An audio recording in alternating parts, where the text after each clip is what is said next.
She felt the blade press cold against her throat. Blackwood's voice was a snarl in her ear. Nobody moves or she bleeds. But Elijah Calloway did not flinch. He stood still as stone, his amber eyes locked on the man holding his whole world hostage. And when he spoke, his voice was the quietest sound in the room and the most dangerous. You are holding the woman I love. I want you to understand what that means. She had come west with nothing. A $12 carpet bag and 29 words torn from a newspaper. The advertisement had promised one husband. 3 mountain men were waiting instead. And before it was over, she would uncover a murder, survive a siege, and find a love that neither bullets nor time could break. This is her story. The stagecoach groaned to a halt in a cloud of ochre dust, and Clara Whitfield stepped down into nothing. No husband waiting on the boardwalk, no house in sight, no friendly face turning toward her with a smile of welcome. Just a single dirt street baking under the June sun, a row of bleached wooden buildings leaning against each other like tired old men, and the kind of silence that only exists in places where civilization has not yet decided whether to stay or retreat. She stood there on the hard-packed earth of Main Street, Silver Falls, Wyoming territory, in the year of our Lord, 1876, clutching a carpet bag that contained everything she owned in this world. 2 changes of clothes, a Bible with her mother's name inscribed on the flyleaf in fading ink, a cameo brooch pinned at her throat, $12 in carefully hoarded coins, and a newspaper advertisement that she had read so many times the words had begun to blur at the edges, the paper soft as cloth from folding and unfolding. The letter had promised a home. The letter had lied, or perhaps it had not lied so much as omitted. Because the advertisement, all 29 words of it, had said nothing about the 3 enormous men who were about to ride into her life and change it forever. But we will get to that. Before we go on, if you are new here, hit that subscribe button. I share new frontier stories every week, and this one I promise you is worth staying for. Drop a comment and tell me where you are listening from tonight. I love hearing from you. Now, where were we, Clara Whitfield, 22 years old, standing alone on a street in Wyoming with $12 and a prayer? She touched the cameo at her throat the way she always did when she needed courage. It had been her mother's, the only beautiful thing Sarah Whitfield ever owned, and Clara wore it like armor.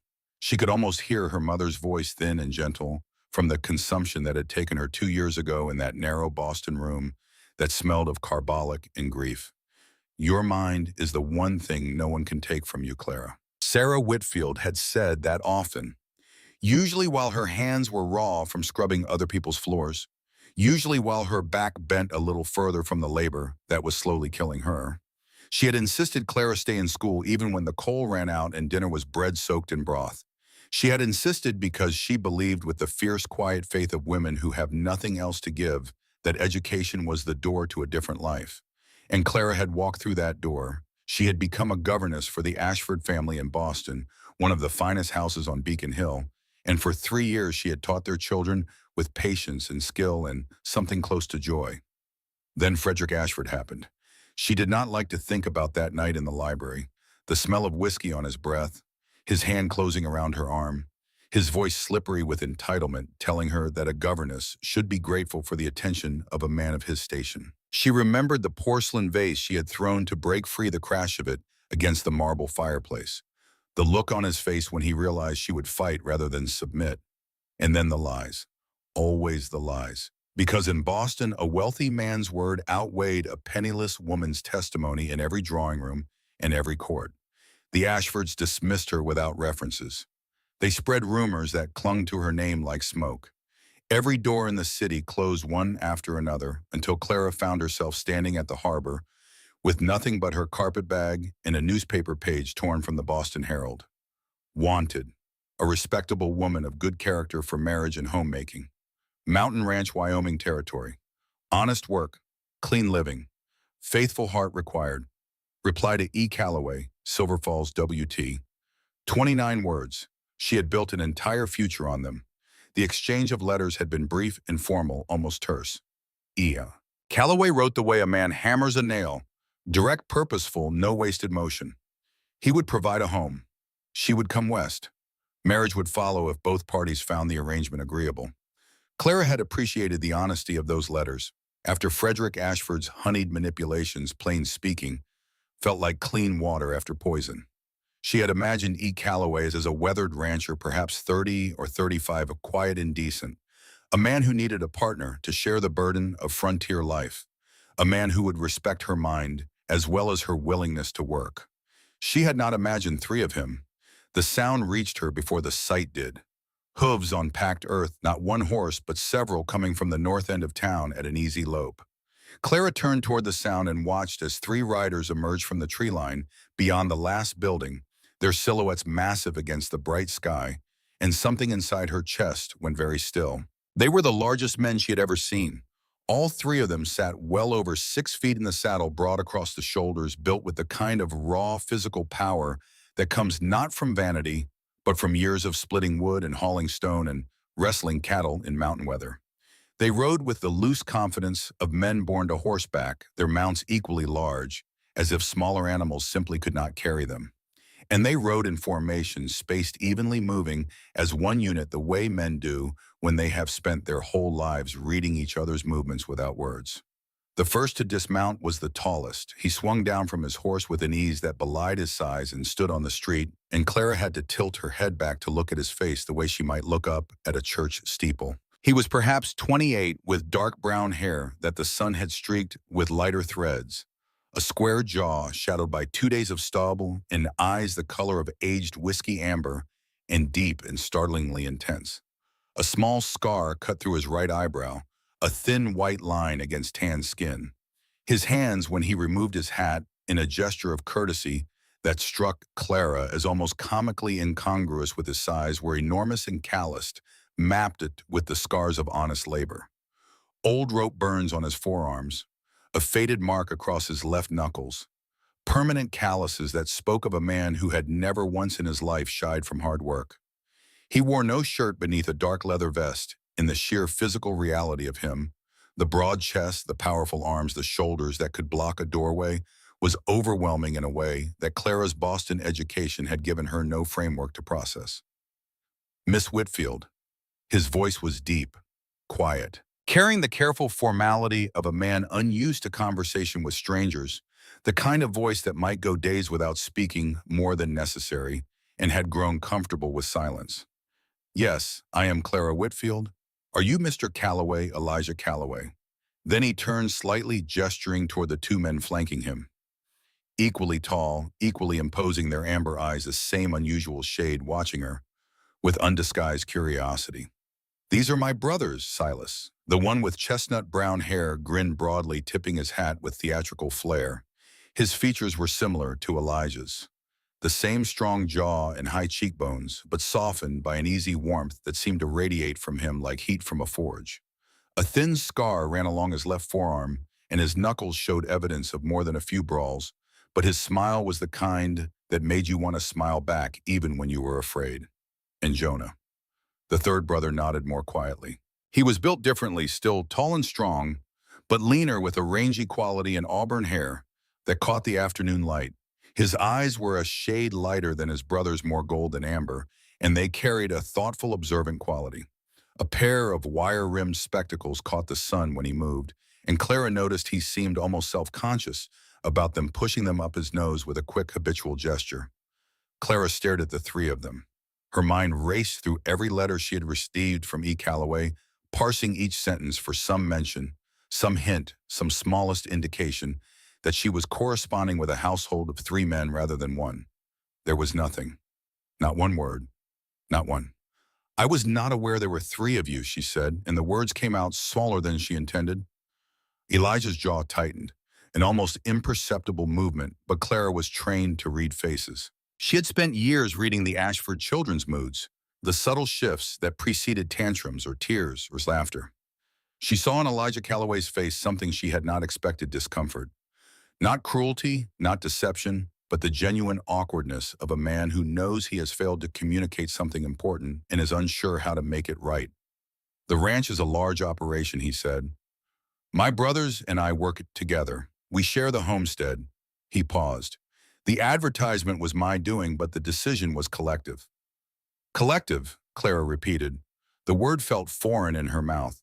She looked from Elijah's guarded intensity to Silas's open warmth to Jonah's gentle attentiveness, and a dozen questions collided inside her head.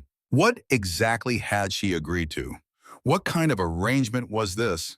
She was a mail-order bride standing in the middle of a frontier town before three mountain-sized men who apparently shared everything, and the ground beneath her feet felt considerably less solid than it had a moment ago.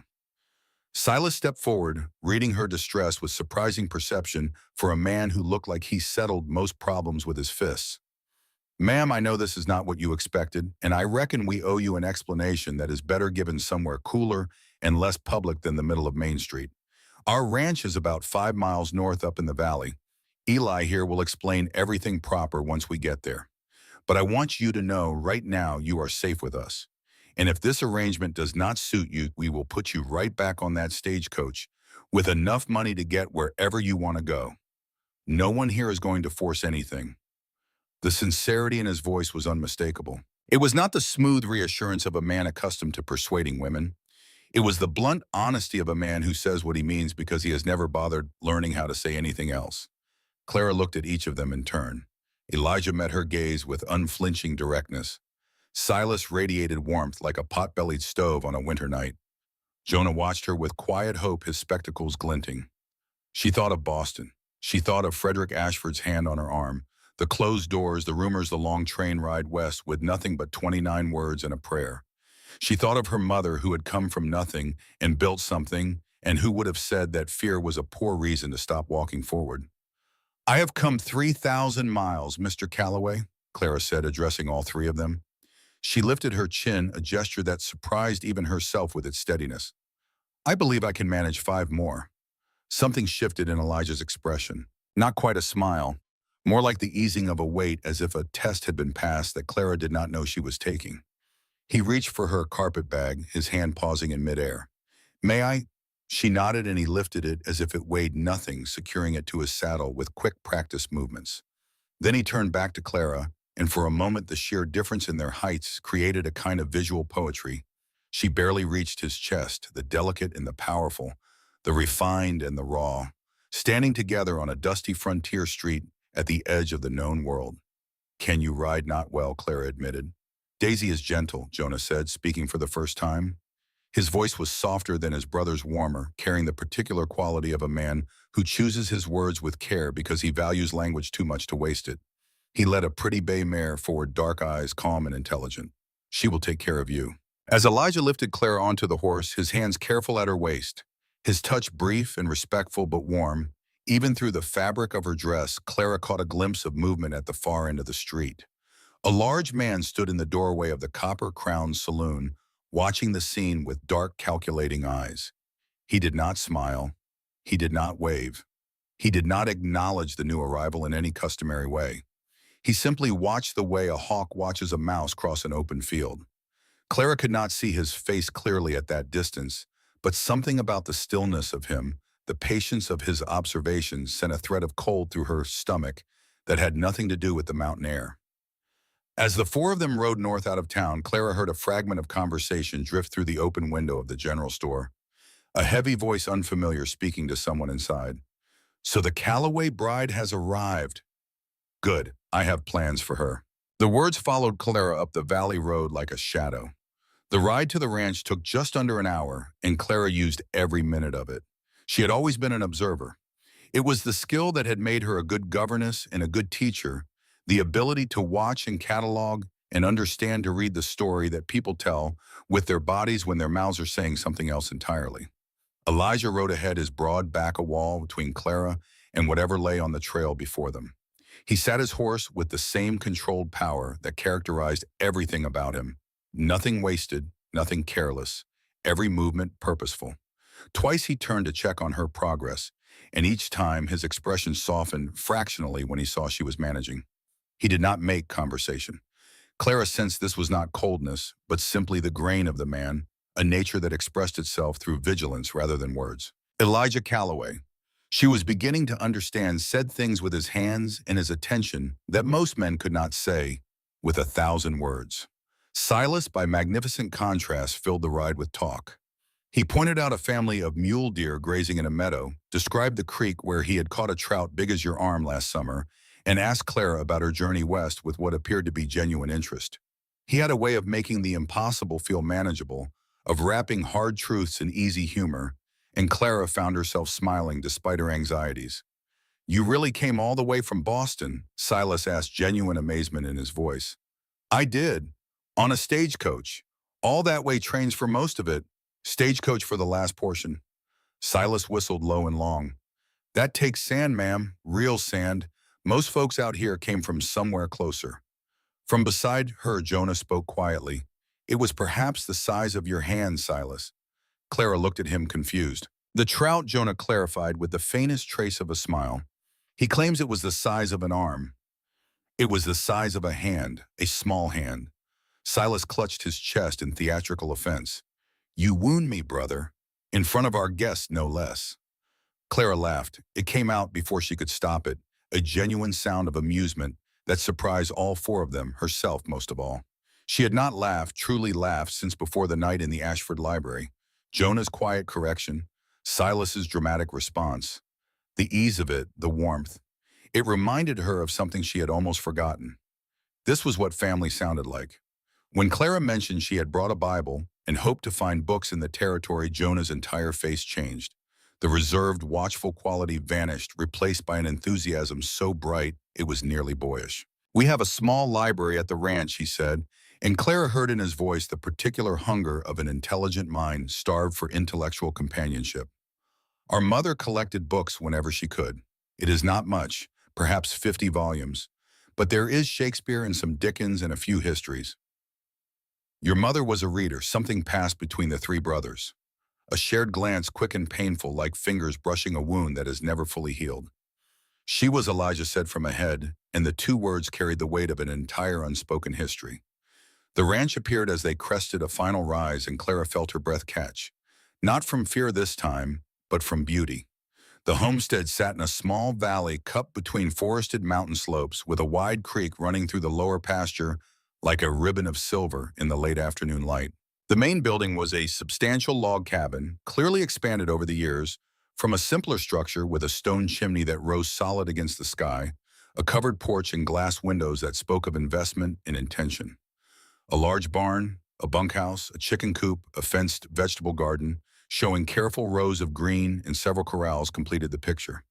Cattle grazed in the surrounding meadows, and the whole scene was framed by mountains so dramatic, so impossibly vast, that they looked like something from a painting, rather than a place where ordinary people lived ordinary lives. The air smelled of pine and sage and warm earth, and something Clara could not name, something wild and clean, that filled her lungs like it was washing away every smoky Boston street she had ever walked.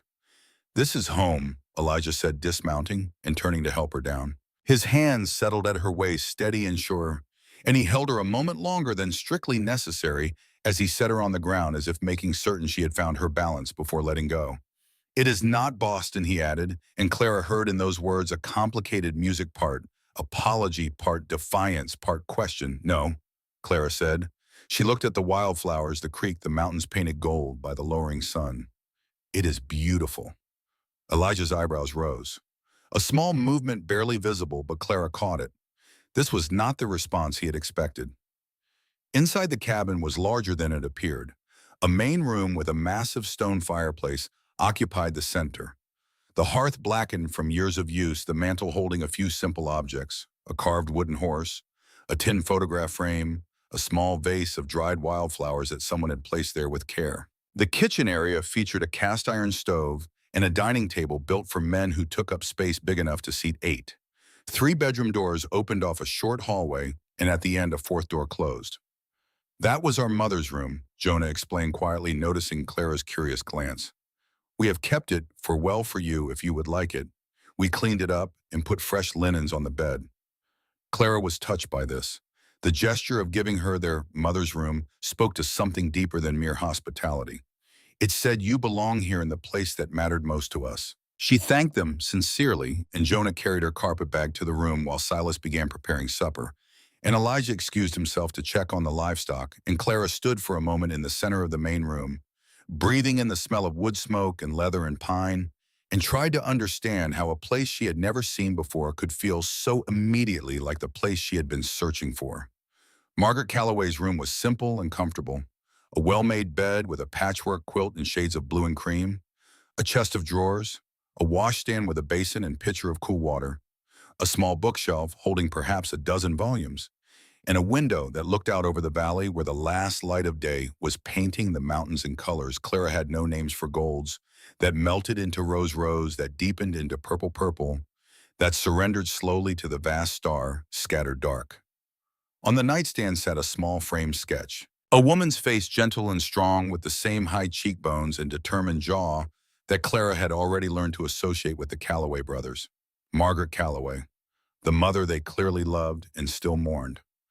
Clara set her carpetbag on the bed and unpinned the cameo from her throat, holding it in her palm. Two women, she thought, one who left this room and one who has entered it, both far from where they started, both searching for something they could not name. She allowed herself one long, steadying breath. Then she smoothed her dress, pinned the cameo back in place, and went to join the Calloway brothers for supper.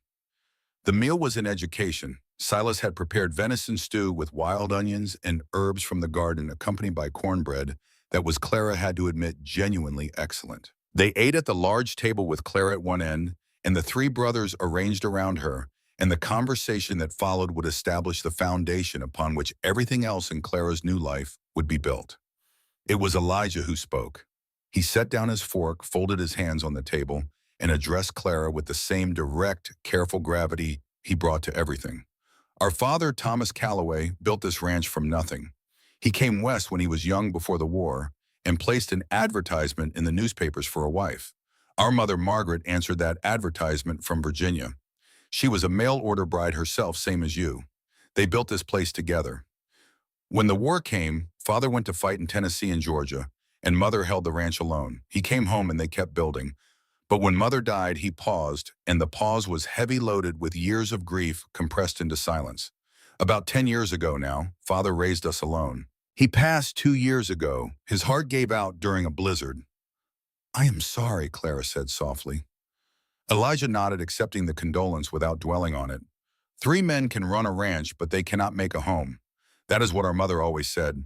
A house is wood and stone, but a home needs something more. She did not mean it as a slight against us.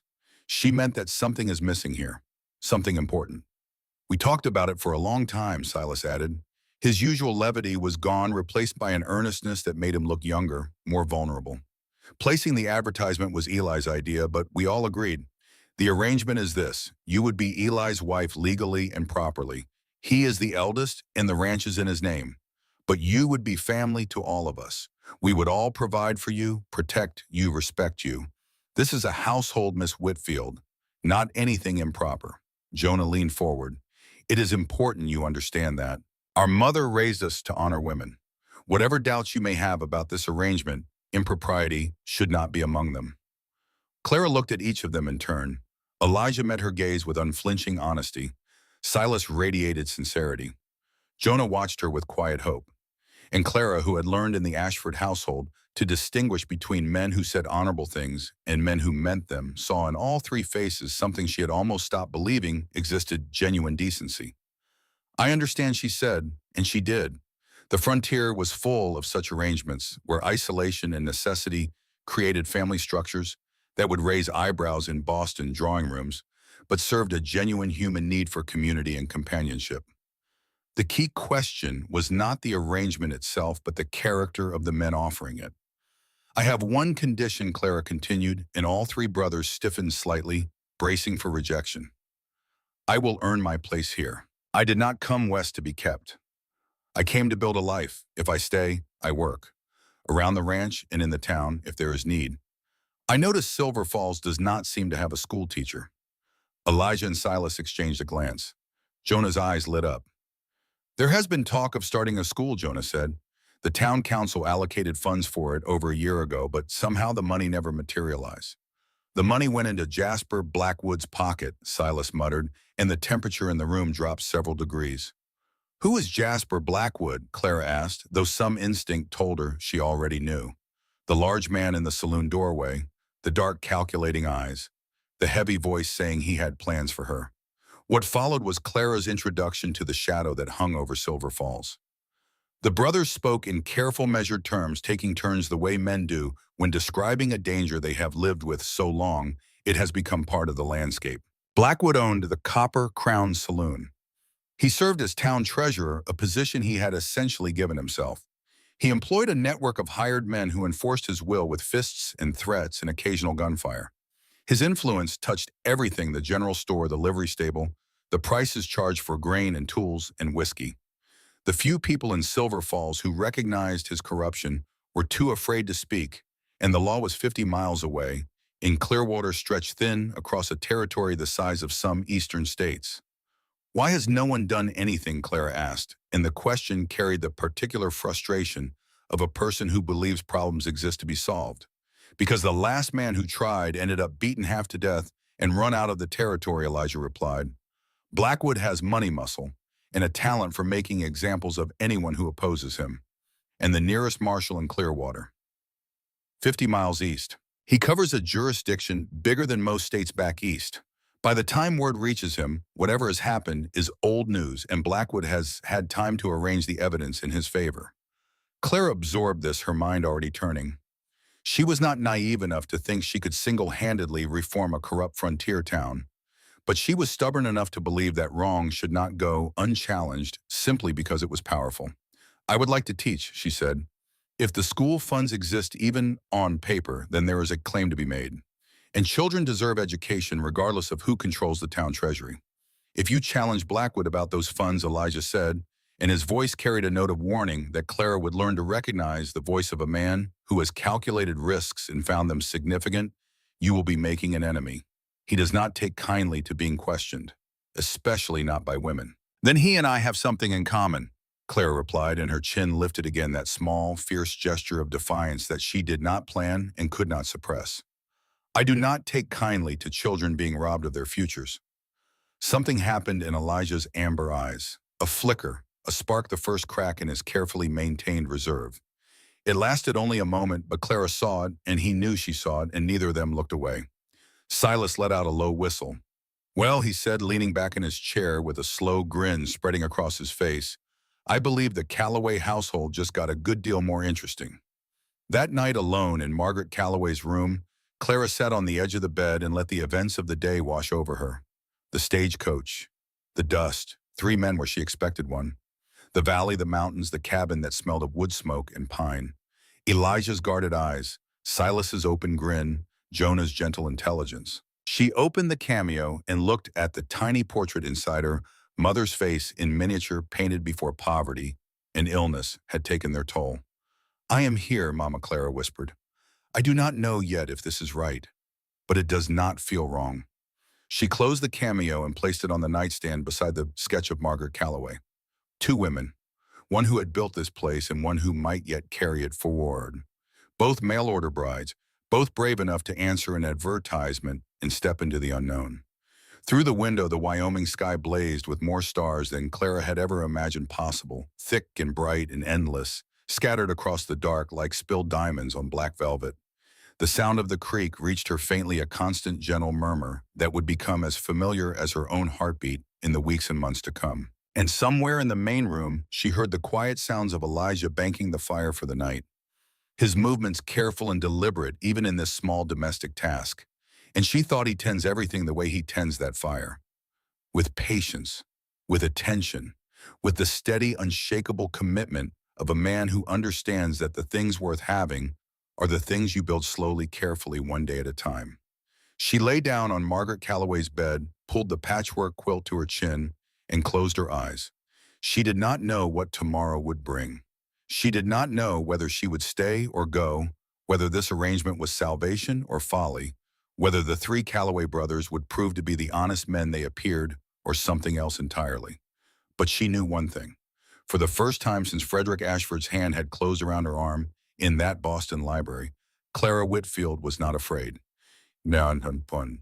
She was curious. And curiosity, her mother had always said, was the beginning of every worthwhile thing. In the main room, Elijah Calloway sat by the dying fire staring at the closed door of his mother's bedroom, where a woman he had known for less than 6 hours was sleeping, and tried to name the feeling that had settled in his chest when she lifted her chin and said she would not let children be robbed of their futures. He could not name it. He had no practice naming such things. He had spent his life building fences and barns and corrals, tangible things with measurable dimensions, and feelings were none of those. They did not hold still long enough to be measured. But he knew it was there. And he knew with the bone-deep certainty of a man who trusts his instincts, because the mountains have taught him, that instinct keeps you alive, that Clara Whitfield was not what he had expected. She was something far more dangerous. She was exactly what they needed. Outside, the wind moved through the pines, carrying the scent of snow from the peaks and sage from the valley floor, and the mountains stood their ancient watch over the small cabin in the small valley where four lives were about to become tangled together in ways none of them could possibly foresee. And 50 miles south, in a room above the copper-crowned saloon in Silver Falls, Jasper Blackwood sat at his desk and studied a geological survey by lamplight, tracing with his thick forefinger the contour lines that marked the boundaries of the Callaway Ranch and the coal deposits that lay beneath it. Beside the survey lay a letter from a man named Garrett Holt in Denver discussing timelines and prices and the projected route of the Union Pacific spur line through the valley. Blackwood poured himself a whiskey and drank it slowly, savoring the burn. The Callaway bride had arrived, young, pretty, spirited from the look of her. That could be useful, or it could be a problem. Either way, Jasper Blackwood had not held power in Silver Falls for nearly 20 years by leaving problems unsolved. He opened a drawer, took out a second letter, older, its paper yellowed, and its ink faded, and read again the name written at the top, Margaret Callaway.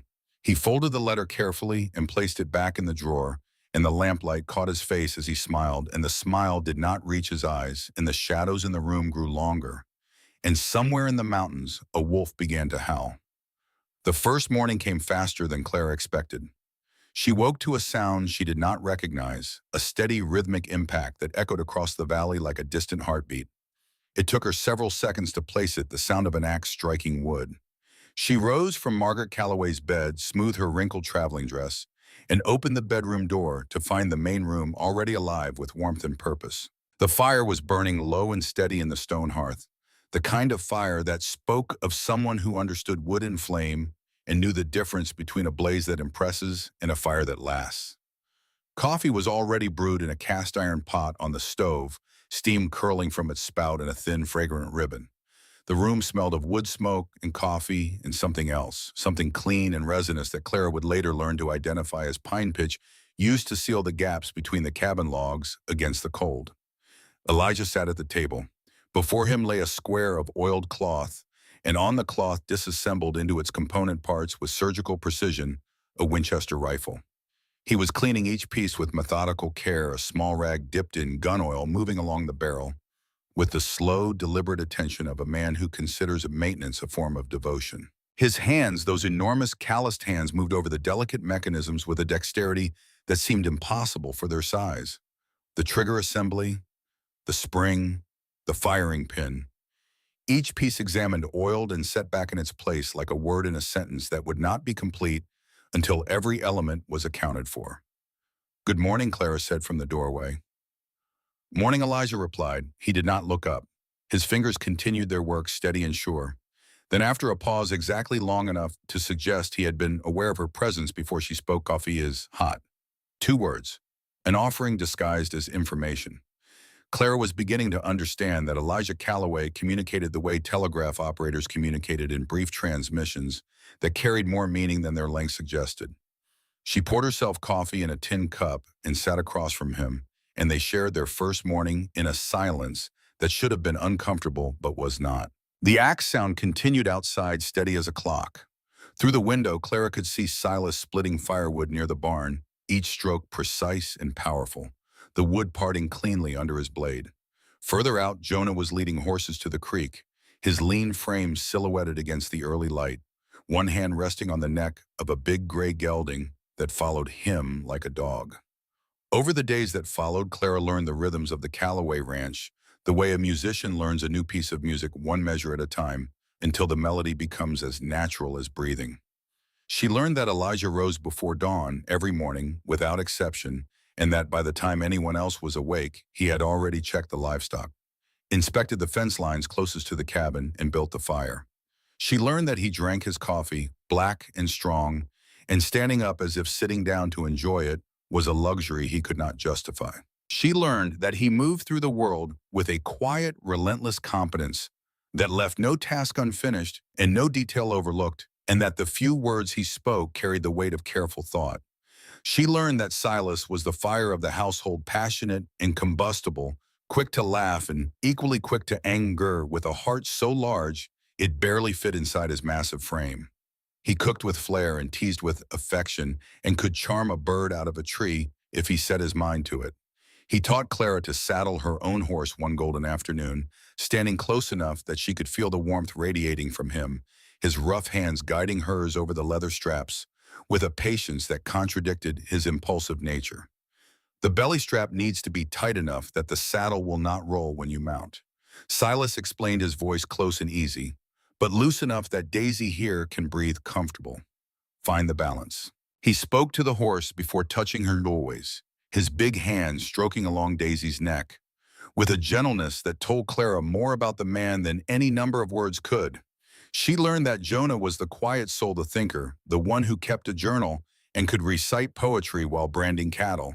He showed her the library on her third evening at the ranch, 50 volumes arranged on a shelf he had built himself, and they discovered shared enthusiasms that surprised them both. Great expectations, Clara said, pulling the worn volume from the shelf with reverent fingers. This is the finest novel in the English language, Bleak House, Jonah countered, and the gentle argument in his voice held no malice, only the delight of a man who has finally found someone to disagree with about things that matter. We shall have this debate for years, I expect. And Clara, who had not allowed herself to think in terms of years since leaving Boston, felt something warm and tentative unfold in her chest at the word.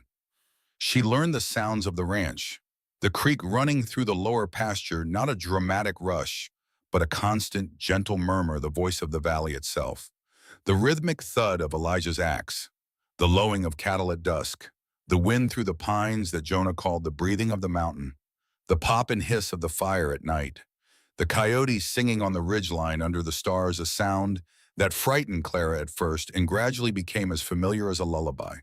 She learned the smells: oak smoke from the hearth, sweet and faintly bitter, leather from the saddles hanging near the door, pine resin on cold mornings when the wind came down from the peaks, creek water mineral and clean, sage after rain sharp and medicinal, wildflowers in the meadow, their scent carried on afternoon breezes warm as breath, horse sweat after a long day's work, honest and animal, and strangely comforting. And she learned the small, accumulating evidence of Elijah Calloway's attention. A stool appeared at the kitchen counter so she could reach the higher shelves without climbing. A jar of wildflowers materialized on the dining table when she returned from walking in the meadow, purple and yellow and white, arranged with the careful awkwardness of hands more accustomed to fence posts than flower stems.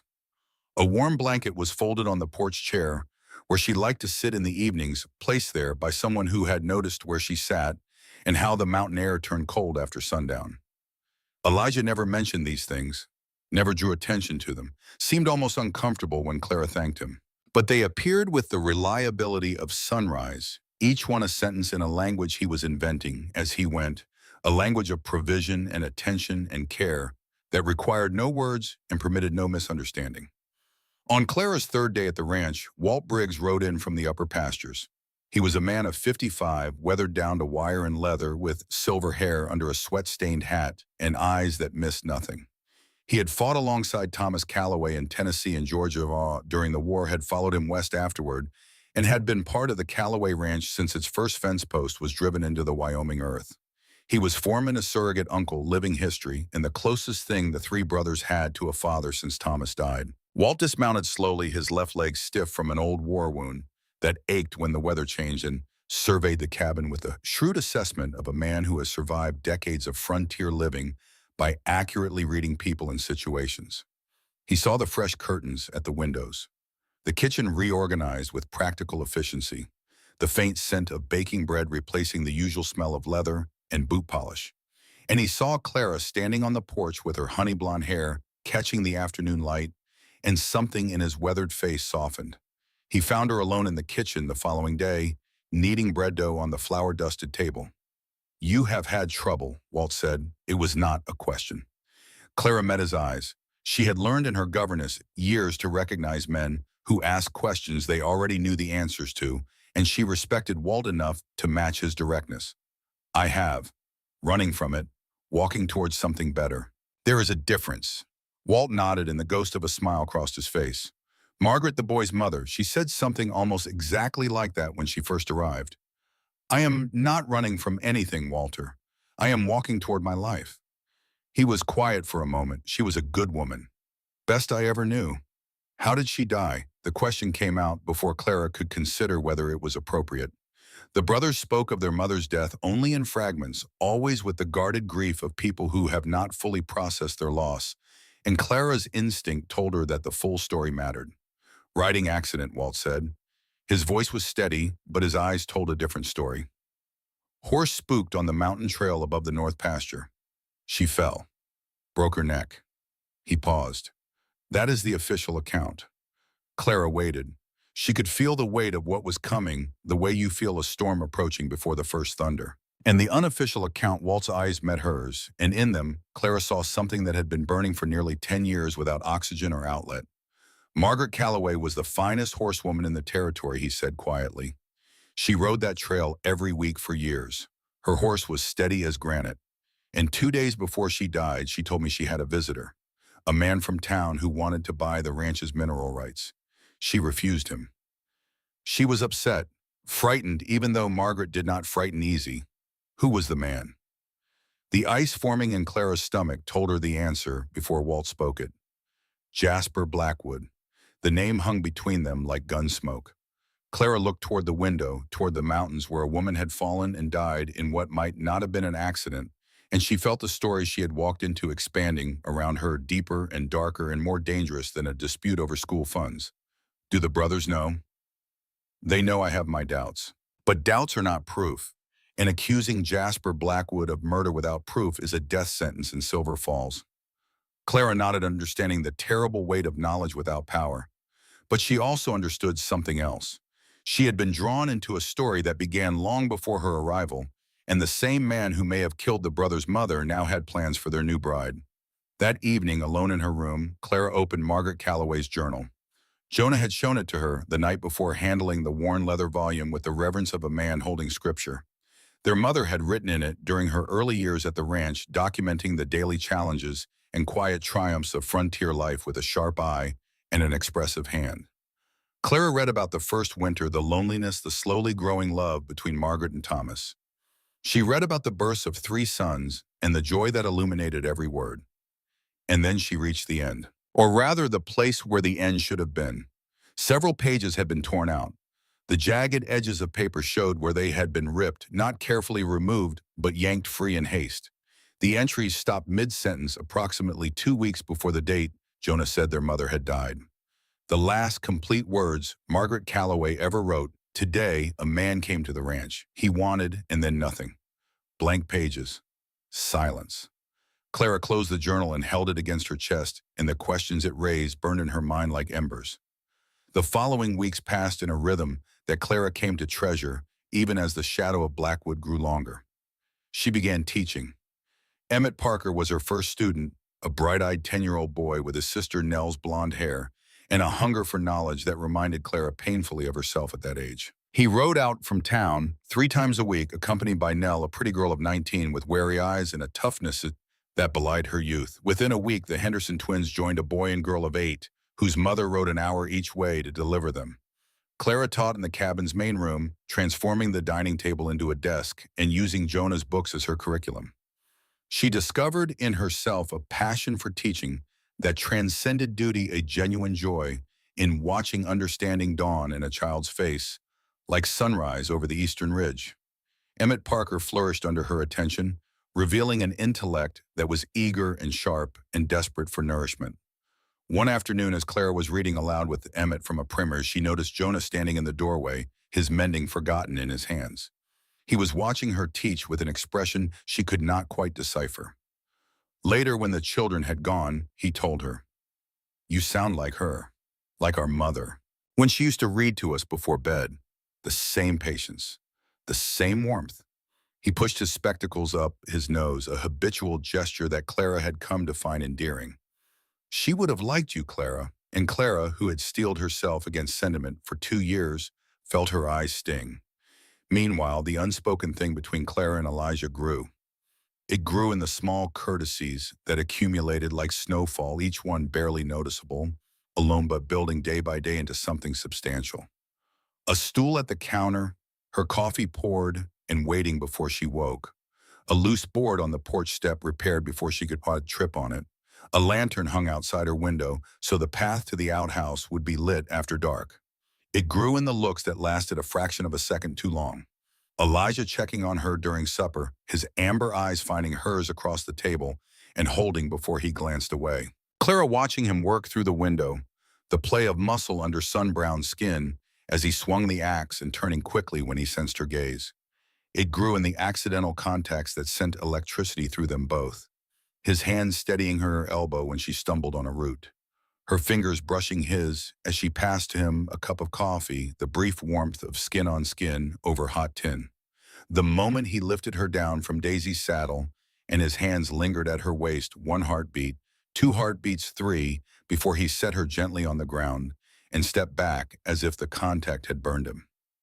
One evening on the porch, the sunset painting the mountains in amber and rose, Elijah found Clara grading her students' compositions. He stood in the doorway for a long moment before she noticed him watching her with an expression he would never have permitted himself if he knew she could see. Then he spoke, and Clara heard in his voice a gravity that told her he had been rehearsing these words. I want you to know something. The arrangement we discussed, the marriage, you are under no obligation. What happened in town, what Blackwood might do, none of that should weigh on your decision. If you want to leave Silver Falls, I will personally escort you to Clearwater and put you on the first coach east. You will have money enough to start over wherever you choose. Clara set down her pencil and looked up at him, this enormous, fierce, gentle man who would give her freedom at the cost of his own heart, because she could see it now as clearly as the mountains against the sky. Elijah Calloway was in love with her. He had been falling since the moment she lifted her chin on that dusty street and said she could manage 5 more miles. He hid it behind duty and reserve and gruff, 2-word answers, but it was there in every repaired step, every lantern lit for her comfort. Every night he spent on the porch with his rifle standing guard over a woman he could not bring himself to claim. Do you want me to leave? Clara asked. The question was deliberate. Not should I leave, not would it be safer to leave, but do you want me to? Elijah's jaw worked, his hands hanging at his sides, clenched and unclenched. When he answered, his voice was rough, as if the word had to fight its way past something in his chest. No, then I am staying, Clara said, rising from her chair to face him despite the absurd difference in their heights. Not because I have nowhere else to go, and not because I need protection. I am staying because this is where I choose to be. Something shifted in Elijah's expression. Not a crack exactly, but a softening at the edges, the way frozen ground yields to the first warm day of spring without anyone seeing the exact moment it happens. He opened his mouth as if to say something more, then closed it again. His hand rose halfway toward her face, then fell back to his side, the gesture abandoned before it could be completed. Thank you, he said, and the word carried more weight than 2 syllables should be able to hold. Then he turned toward the door, and the moment passed like a cloud shadow crossing the valley floor there and gone, leaving only the memory of its shape.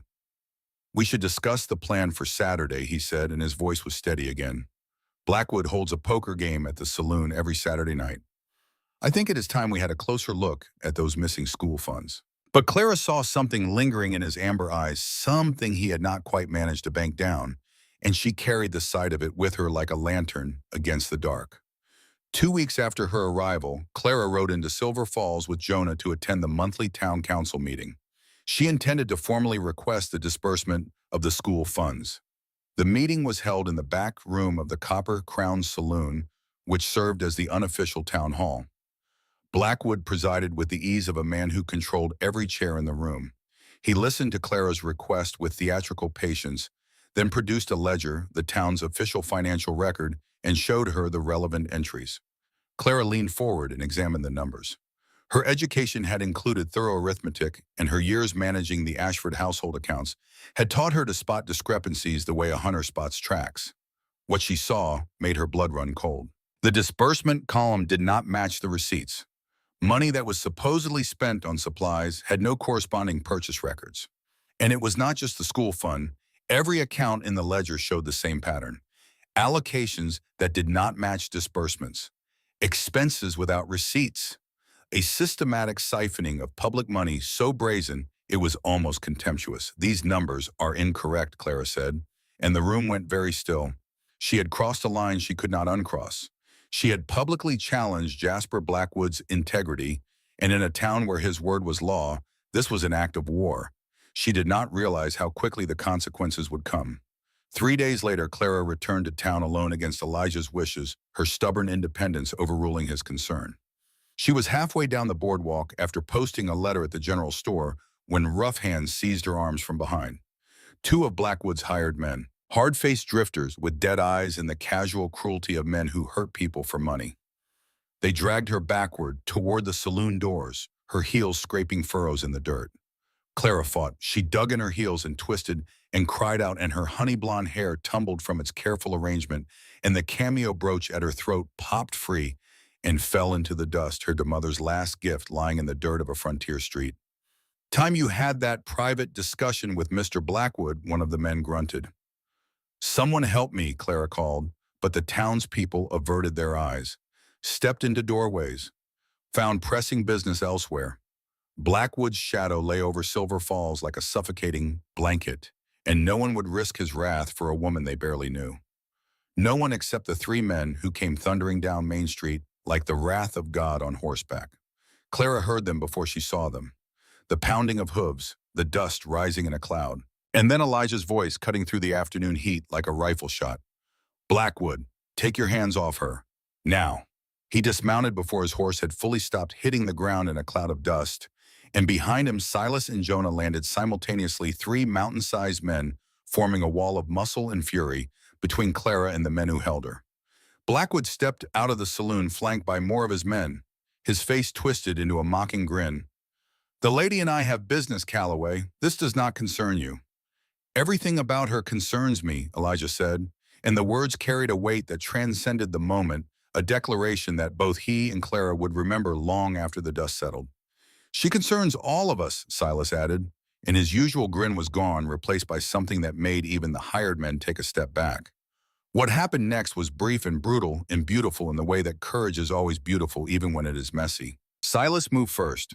He always did, driven by instinct and fury in equal measure.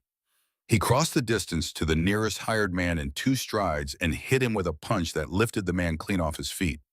The second man drew a knife, and Silas disarmed him with a wrenching twist and dropped him with an elbow that echoed off the building fronts like a gunshot. Jonah engaged with more precision.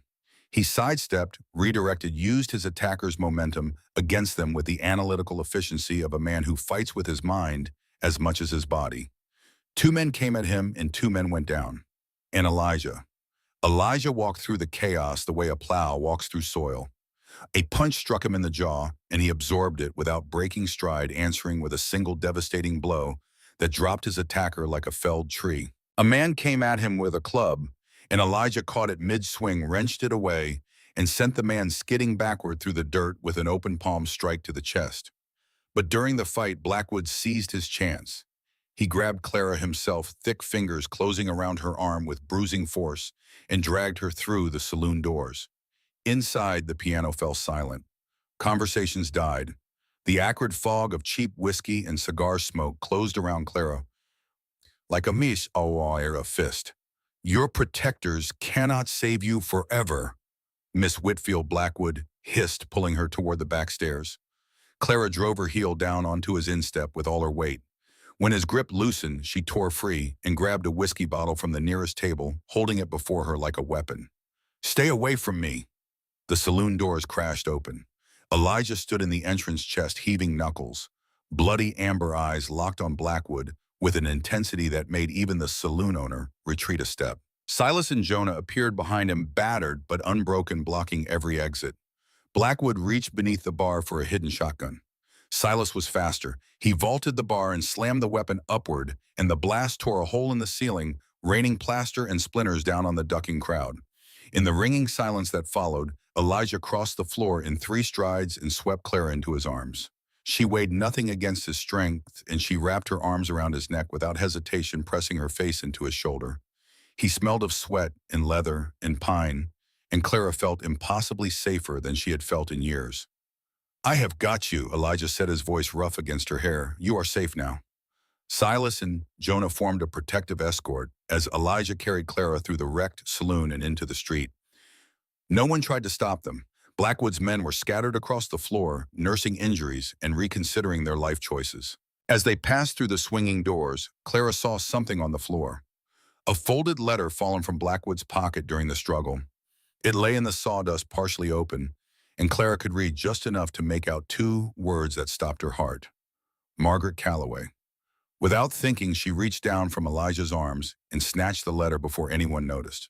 She tucked it against her chest, the paper warm against her hammering pulse. Outside, Silas knelt in the dirt and retrieved her cameo brooch from where it had fallen. He cleaned it carefully against his shirt, those rough, scarred hands handling the delicate piece with a tenderness that undid something in Clara that all of Blackwood's threats could not. "Believe this is yours, ma'am," Silas said quietly, pressing it into her palm. "Thank you," Clara whispered, and she meant it for everything. The brooch, the rescue, the 3 impossible men who had thrown themselves between her and the worst the frontier had to offer. As they rode out of town, Clara pressed her hand over the stolen letter hidden against her heart. She did not yet know what it contained, but some instinct, deep and certain, told her it would change everything. Behind them, Blackwood stood in the doorway of the copper-crowned saloon, his face white with rage, watching them go. But what Clara did not see, what none of them saw, was the way Blackwood's hand went to the breast pocket of his coat and found it empty, and the way his expression changed from anger to something colder and far more dangerous. Fear. Because that letter was never supposed to leave his possession. And now it had. And whatever happened next in Silver Falls, nothing would ever be the same. They did not speak until they reached the ranch. Clara sat before Elijah on his horse, her body still trembling against his chest, despite the warmth of his arms around her. The stolen letter pressed against her ribs where she had hidden it, the paper crackling softly with each breath. Silas rode ahead, scanning the trail with the focused attention of a predator expecting pursuit. Jonah guarded the rear, one hand on his rifle, the other guiding his horse with the unconscious skill of a man born to the saddle. The mountains closed around them, and as they climbed, and Clara felt their protection, like walls rising, shutting out the ugliness they had left behind in Silver Falls. The creek sang beside the trail. Eagles turned slow circles in the high blue air. The world was so beautiful it seemed obscene that it could contain men like Jasper Blackwood. Walt was waiting on the porch, alerted by some frontier instinct that read trouble in the wind. He took one look at Clara's torn sleeve, Elijah's bloodied knuckles, and Silas's grim jaw, and his weathered face settled into the hard, calm lines of a man who had faced worse at Chickamauga and survived. "How bad?" "Bad enough," Elijah said, dismounting and lifting Clara down with hands that were gentle despite everything. "Bad enough that it will not end here." Inside, Silas built up the fire, though the evening was warm. The gesture was not about temperature. It was about drawing the circle tighter about light against the dark. Jonah poured coffee and set Clara's cup before her with a quiet word. She wrapped her hands around the tin and let the heat seep into her fingers, which had been cold since Blackwood's men first grabbed her arms. Then she reached into her bodice and placed the stolen letter on the table. "This fell from Blackwood's pocket during the fight," she said. "I took it before anyone saw." Elijah reached for the letter. His large hand made the paper look small, almost fragile, a thing that could be crushed with a thought. He read it once quickly and the color left his face. Not slowly, the way a man pales when he receives bad news, but all at once, as if someone had opened a valve and drained the warmth from him. He passed the letter to Silas without a word. Silas read it and swore a single sharp word that cracked through the cabin like a pistol shot. Jonah took it last, and Clara watched as his gentle, scholarly face went through a transformation she would never forget, from confusion to comprehension, to a grief so raw it looked like a physical wound. The letter was dated 3 months prior, addressed to Blackwood from a business associate in Denver. It was brief and businesslike, discussing the Calloway property acquisition and referencing previous correspondence about the original attempt to secure mineral rights from M. Calloway, which was unfortunately complicated by the subject's resistance and subsequent removal. Removal. The words sat in the room like a loaded weapon. Their mother's death. The riding accident that was never quite explained.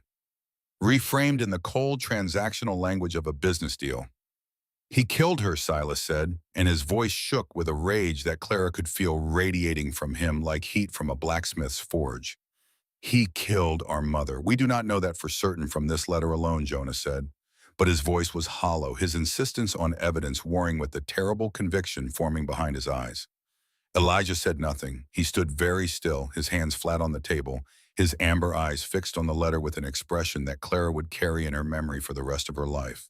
Not rage, not grief, something colder and more resolute than either. The expression of a man who has just found the shape of an enemy he has been searching for without knowing it, and who has decided with absolute finality what must be done. We need proof, Elijah said at last, and his voice was level in a way that frightened Clara more than shouting would have. Real proof, not implications. If Blackwood murdered our mother, he will answer for it. But we do this right or we become the criminals and he walks free. Clara placed her hand over his on the table. The gesture was instinctive, unplanned, a reaching out that her body chose before her mind could intervene. She felt him stiffen at the contact. Then slowly, almost imperceptibly, he turned his hand palm up and closed his fingers around hers. His grip was brief. He released her almost immediately as if catching himself in a vulnerability he could not yet afford. But in those few seconds, something was communicated that neither of them could have spoken aloud. Gratitude. Trust. A connection growing between them with a force that frightened them both. There might be more proof, Clara said carefully. Jonah showed me your mother's journal. The entries stopped 2 weeks before her death and several pages have been torn out. The last words she wrote were about a man coming to the ranch wanting something. If we could find those missing pages, they could contain Margaret's own account of Blackwood's threats. Blackwood might have the pages, Jonah said, if he was the one who removed them. Which means they would be in his office, Silas said, and a dangerous energy entered the room. Along with the ledger I saw at the council meeting, Clara added, the one showing the embezzlement. If we can get both the ledger and the missing journal pages, we would have evidence of financial corruption and a connection to your mother's death. Elijah studied Clara across the table, and she saw something new in his expression. Respect deep and genuine for a woman who had been assaulted and threatened and terrified, and who responded not with retreat, but with strategy. This is dangerous, he said, more dangerous than anything you have faced. Your mother deserved justice, Clara replied, meeting his gaze without flinching. Those children deserve their school funds, and I did not come 3,000 miles to let a man like Jasper Blackwood decide the boundaries of my life. The plan took shape over the following days. Blackwood hosted a high-stakes poker game every Saturday night in the back room of the Copper Crown Saloon. The game drew wealthy ranchers and businessmen from across the territory and occupied Blackwood's full attention for hours. This was their window. Nell Parker had agreed to help despite the risk. Blackwood had been escalating his pressure on her since the saloon confrontation, tightening his grip on those within his reach. She would create a distraction in the main saloon during the poker game.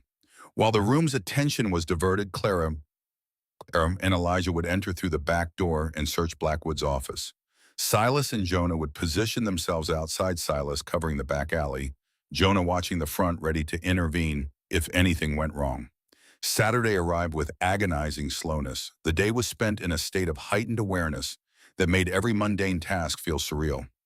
Clara baked bread, Silas sharpened knives, Jonah read or pretended to, Elijah checked weapons with the methodical calm of a man preparing for war. Walt, whose old leg wound would make him a liability in the field, stayed at the ranch with Emmett Parker, who had been brought there under the pretext of an extended lesson. In the late afternoon, the four of them rode toward town under a sunset that painted the Wyoming sky in golds, and crimson so vivid they looked artificial. Under different circumstances, it would have been a beautiful ride. Instead, tension coiled in Clara's stomach, and she caught herself touching the cameo at her throat every few minutes, as if the small oval of carved shell could ward off what was coming. They left their horses in a stable behind the dressmaker's shop and made their way through back alleys until they reached the rear of the saloon. The sounds of Saturday night revelry reached them through the wooden walls, laughter and piano music, and the clink of glasses. "Ready," Elijah whispered. His hand was on the door handle. His eyes were on Clara. Ready. From inside, the crash of crockery and Nell's voice rising in theatrical outrage. Right on schedule. Elijah eased the door open and they slipped into the narrow back hallway. The office door was locked, as expected. Elijah knelt before it and produced a small set of picks tools he had learned to use from a Confederate saboteur during the war, a man who decided surviving was more important than politics. His enormous hands worked the delicate instruments with surprising finesse, and within 30 seconds, the lock yielded. Blackwood's office smelled of cigar smoke and expensive whiskey and the musty scent of old paper. Clara went straight for the desk. The red leather ledger was in the top drawer, and she opened it and began copying the most damning entries into a small notebook she had brought her teacher's penmanship, fast but precise. Elijah searched the rest of the office. In a locked strongbox beneath the desk, he found what they had come for and more than they had feared. Clara, look at this. She moved to his side, and together they read the documents that laid bare the full scope of Blackwood's ambition. Geological surveys confirming a massive coal deposit beneath the Callaway Ranch. Correspondence with Garrett Holt in Denver about railroad routes and mining rights and sums of money that made Clara's breath catch. And among the papers, an older letter, its pages yellowed with age, dated nearly 10 years prior. It was from Blackwood to a man named Pike, a drifter who had disappeared from the territory shortly after Margaret Callaway's death. The contents were damning beyond anything Clara had imagined. Specific instructions for creating an accident on the mountain trail, payment terms, and a postscript written in Blackwood's own hand that was as cold and precise as a death warrant. Ensure no connection can be traced. The husband is a war veteran and dangerous when provoked. He ordered her murder, Clara breathed. Not suspected, not implied, confirmed in his own handwriting. She looked at Elijah and saw tears, not falling, held, burning behind the amber of his eyes like fire behind glass. His mountain-sized frame shuddered once, a tremor that passed through him like an earthquake through bedrock. And Clara understood that she was witnessing a man's heart breaking and reforming in the same moment, grief and rage and resolve, fusing together into something harder than either. She reached up and placed her hand against his cheek. The gesture was pure instinct, the same instinct that had driven her to comfort crying children in the Ashford nursery. But this was nothing like that. This was woman to man, heart to heart, a reaching across the distance that Elijah maintained between himself and the rest of the world.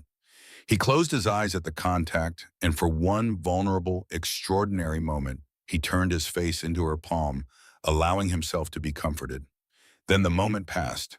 His eyes opened, and the grief was still there, but now tempered with iron. We take everything he said, every document, every letter. This ends now. They were nearly finished when footsteps sounded in the hallway. Two voices approaching. Blackwood's heavy baritone and another smoother with an Eastern accent. There was nowhere to go except a narrow closet in the corner, barely large enough for one person, let alone two. Elijah pulled Clara inside and closed the door just as the office opened. Through the slats, Clara watched Blackwood enter with a well-dressed stranger. Garrett Holt, the Denver businessman whose letters they had already found. The two men poured whiskey and discussed their conspiracy with the casual confidence of men who believed they were untouchable. Everything is on schedule, Blackwood said. Once the railroad route is announced, the value of those mining rights will triple. And the current owners, Blackwood's answer turned Clara's blood to ice. The Callaway brothers will be dealt with. I have hired professionals. 3 accidents spaced over several weeks. A logging accident for the eldest. A fall from a horse for the middle one. A hunting accident for the youngest. By autumn, that ranch will have no owners, and we pick it up for back taxes. Clara felt Elijah's body go rigid against hers in the cramped darkness. His arms were around her necessity in the tight space, and she could feel the rapid beat of his heart through his chest, the tremor of controlled fury in every muscle as he listened to his own murder being discussed with the casualness of a livestock auction. And the bride Holt asked, swirling his whiskey. Blackwood smiled. Clara could see it through the closet slats, and the sight of it made her stomach turn. Miss Whitfield will find her options significantly reduced once her protectors are gone. A woman alone in the territory with no family and no resources. She will come around. They always do. What about the 4th partner? Holt asked, lowering his voice. He is getting nervous, says we are moving too fast. Let me worry about the 4th partner. He is in too deep to back out now. A 4th partner. Someone else in the conspiracy, someone whose identity remained hidden. The two men finished their drinks and left, locking the office behind them. Clara and Elijah remained frozen in the closet for several minutes after listening to the silence, making sure. When they finally emerged, Elijah's face was carved from stone. He moved to the window and forced it open. "We leave through here." But as Clara climbed through into the side alley, a scream cut through the Saturday night noise. A woman's voice, sharp and terrified. "Nell." Clara and Elijah locked eyes. "We cannot leave her," Clara said. "I know." What followed was desperate and improvised and barely controlled. Clara walked into the saloon's front door wearing Elijah's oversized coat, her hair rearranged, her head down. She moved through the crowd to within earshot of where Blackwood's man was gripping Nell's arm, and she did the thing that came most naturally to a woman who had once managed a household of unruly Ashford children. She created chaos. "Fire," Clara shouted, pointing toward the back of the saloon. "The kitchen is on fire." The word fire in a wooden building filled with alcohol did exactly what Clara knew it would do. Panic. Stampede. Men rushing for the doors, overturning tables, trampling each other in their haste to escape. In the pandemonium, Silas appeared from the back and reached Nell, pulling her free. Elijah burst through behind the bar and caught Blackwood with a single devastating punch that sent the saloon owner crashing into his own shelves of expensive whiskey. Jonah covered their retreat, his lean frame deceptively powerful. They escaped into the night, all five of them, stumbling through alleys, gasping for breath, hearts hammering. They reached the horses and rode hard for the ranch under a moon that turned the trail to silver.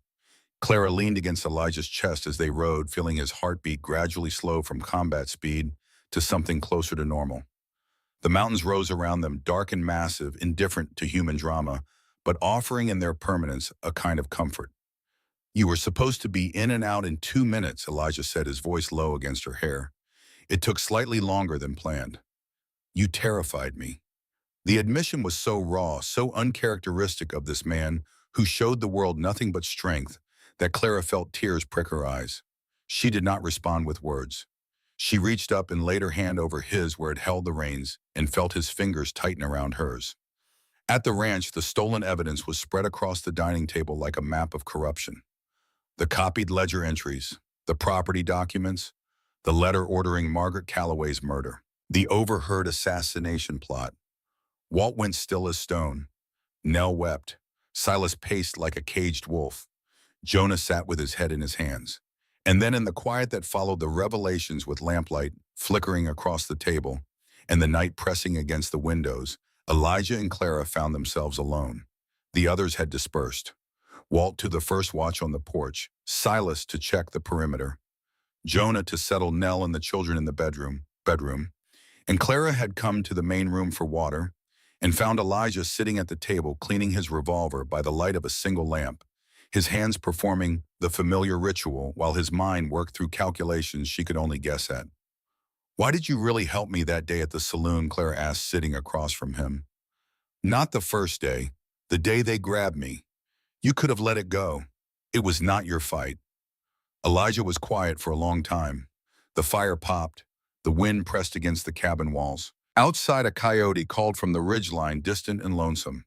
When he spoke, his voice dropped lower, rougher, as if the words cost him something precious. "Because from the moment you stepped off that stagecoach 6 weeks ago, something in me recognized something in you."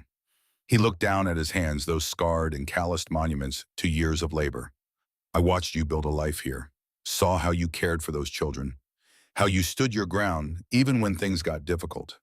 You have a courage that has nothing to do with guns or fists." He raised his eyes to hers. "When I saw Blackwood dragging you to that saloon, it was not about right and wrong anymore. It was about you. I could not bear the thought of anything happening to you." His jaw clenched. His hands, which could split firewood all day without trembling, shook as he reached across the table toward hers.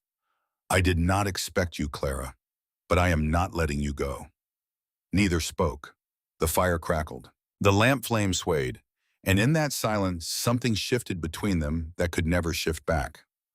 Clara rose from her chair and crossed to his side of the table, and standing on her toes so her face was level with his, she pressed her forehead against his chest.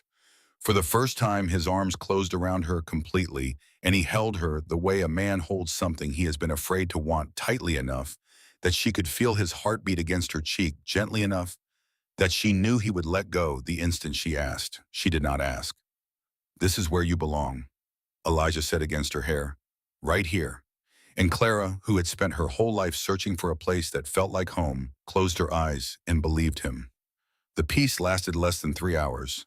The attack came just past midnight. The first warning was not a sound, but the absence of sound. The crickets stopped singing. The night birds went silent. The darkness outside the cabin windows became weighted with a menace that Clara felt in her bones before her mind could name it. Walt's whistle from the porch. Two sharp notes confirmed what the silence had already told them. They were coming. Elijah was on his feet in an instant. "Everyone to positions. Clara, wake the children and get them to the root cellar." Clara obeyed. She woke Emmett and the Henderson twins with whispered reassurances and led them down the ladder into the earth-smelling darkness of the cellar. Nell followed with blankets and water. "There is a tunnel," Elijah told Clara from the top of the ladder, his amber eyes fierce in the lamplight. "My father dug it. It leads to the creek bed 200 yards south. If things go badly, you take the children through it and ride for clear water. Do not stop. Do not look back.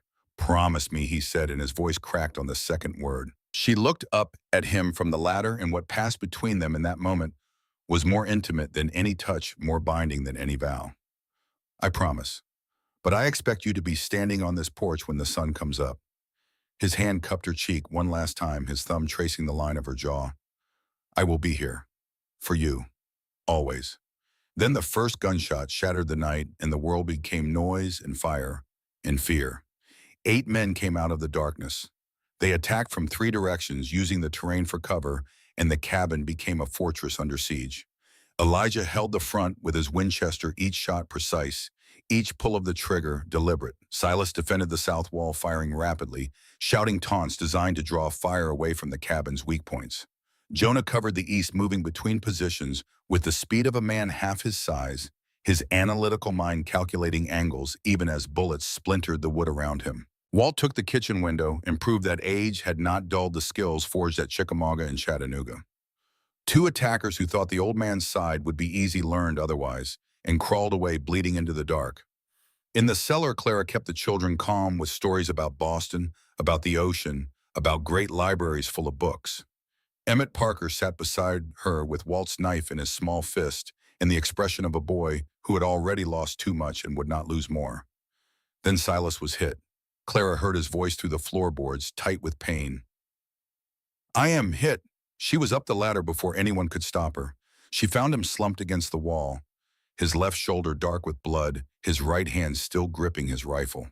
She knelt beside him and pressed torn cloth against the wound, feeling the warm, wet pulse of blood against her fingers.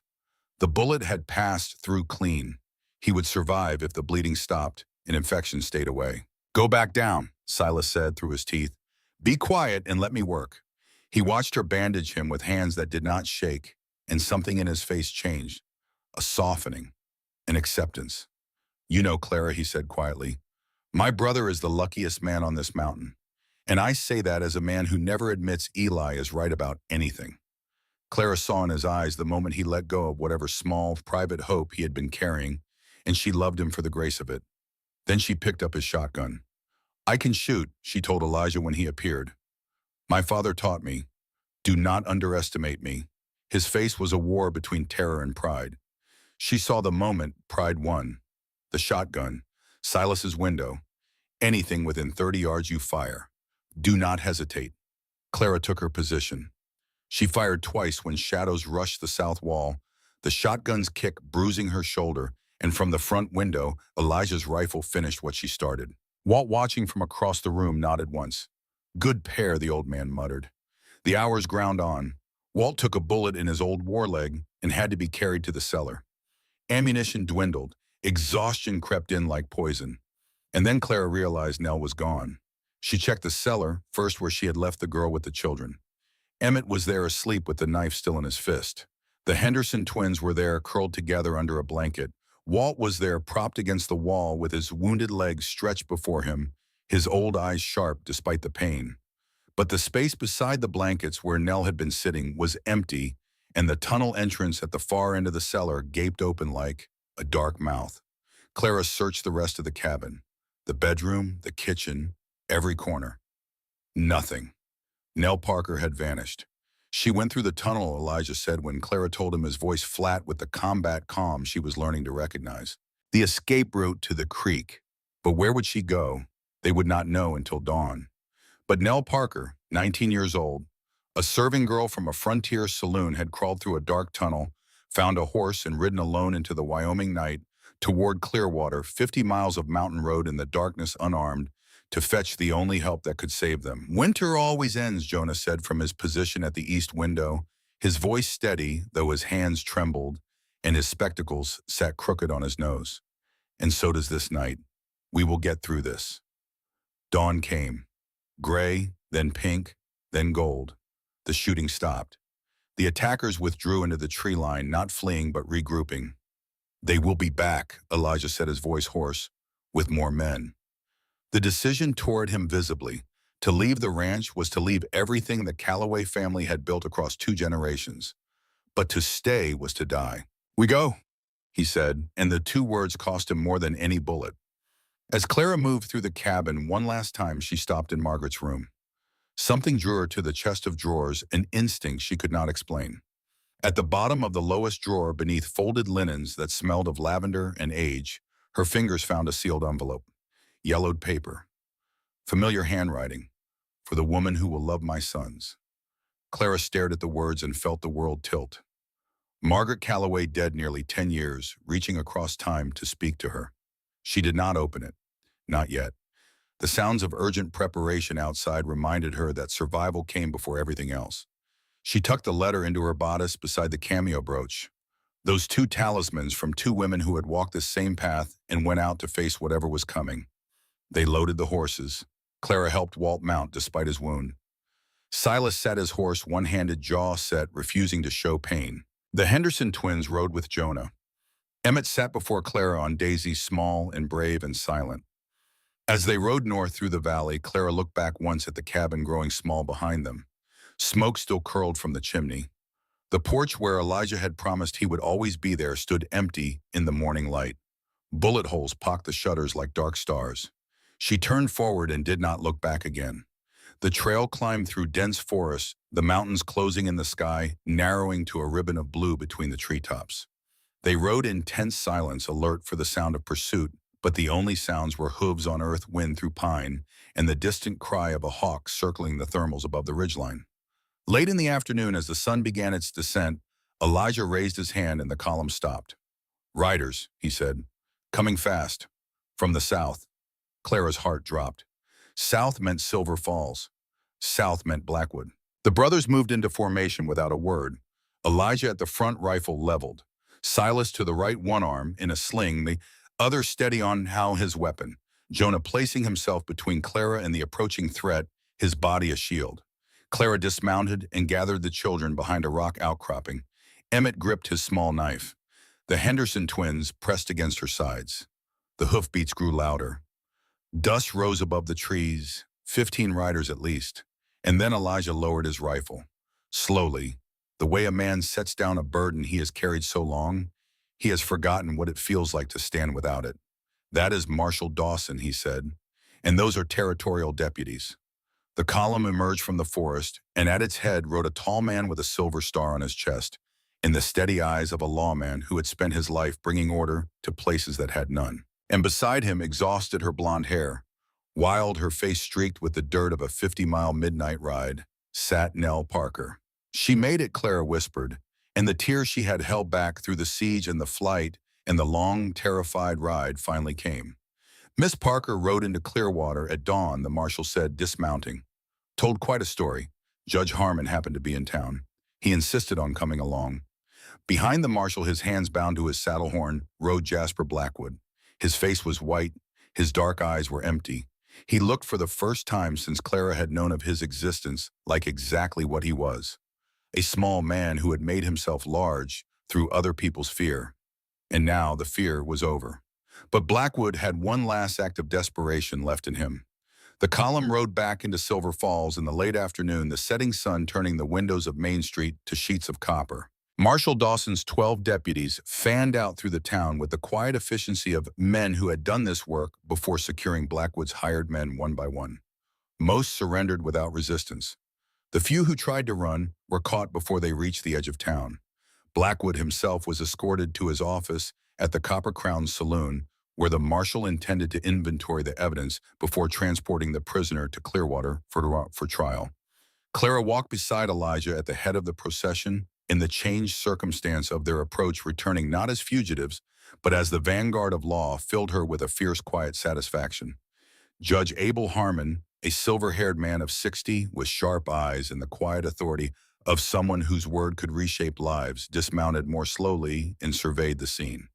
"Miss Whitfield," he said, turning to Clara, "Miss Parker tells me you have evidence sufficient to warrant a full proceeding." "I do," Clara said, and her voice carried the particular clarity of someone who has been preparing for this moment without knowing it.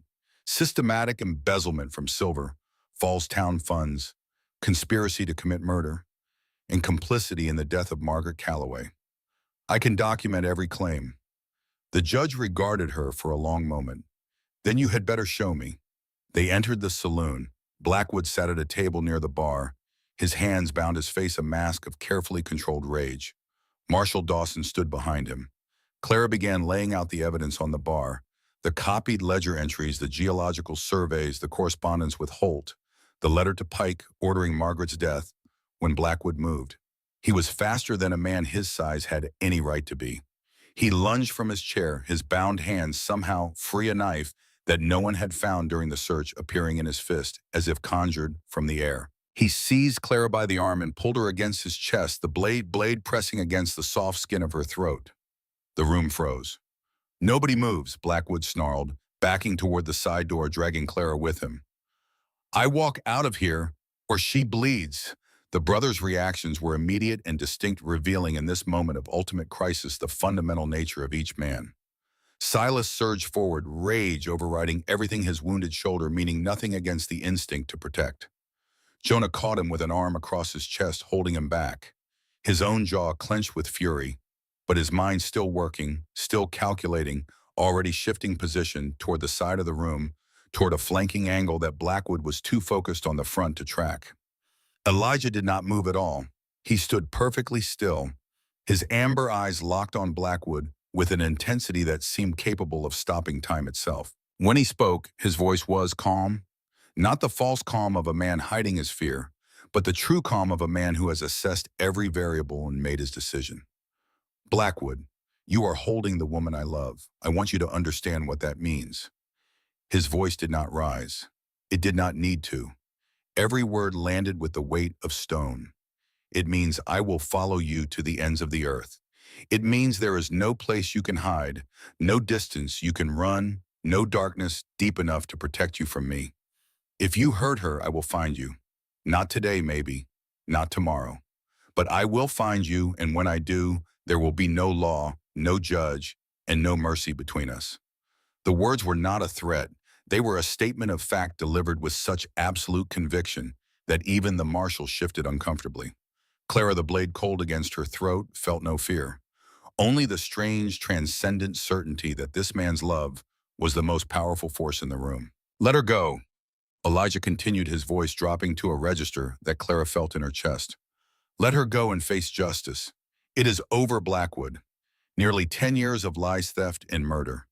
You can end this with some shred of dignity, or you can end it with my hands around your throat. The choice is yours." For a suspended moment, the outcome hung in balance. Blackwood's breath was hot and ragged against Clara's ear. The knife trembled against her skin. Then Jonah moved. From his flanking position unseen, he grabbed Blackwood's knife wrist with a grip that turned the larger man's face white. Simultaneously, Clara drove her elbow backward into Blackwood's ribs, the same fighting instinct that had served her in the Ashford Library and on the boardwalk and in the saloon, the instinct of a woman who had survived too much to be defeated by this man or any other. Blackwood's grip broke. The knife clattered to the floor. And Elijah was there, crossing the distance in a single stride, pulling Clara away with one arm and driving the other into Blackwood's jaw with a punch that carried the accumulated weight of 10 years of grief and a lifetime of waiting for justice. Blackwood hit the floor and did not get up. Deputies swarmed forward, binding his hands.